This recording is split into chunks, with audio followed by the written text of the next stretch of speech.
పనులన్నీ చేసుకున్న తర్వాత పూజ చేసుకోవడానికి ఆలస్యం అయిపోతుంది, మీరేమో తొందరగా దీపారాధన పెట్టమంటున్నారు కదా అని చెప్పి అడుగుతున్నారు. పనులన్నీ ముందు రోజే పూర్తి చేసేసుకోండి. బయట ముగ్గు వేయటము, అలాగే బట్టలు ఏవైనా ఉంటే 3 గంటలకు ఉతికేసుకోవటము అలా చేసుకోండి.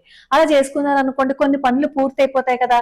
అప్పుడు ఏం చేస్తారు అంటే పొద్దున్నే లేచిన తర్వాత దేవుడి గది ఒక్కటి శుభ్రం చేసుకోండి.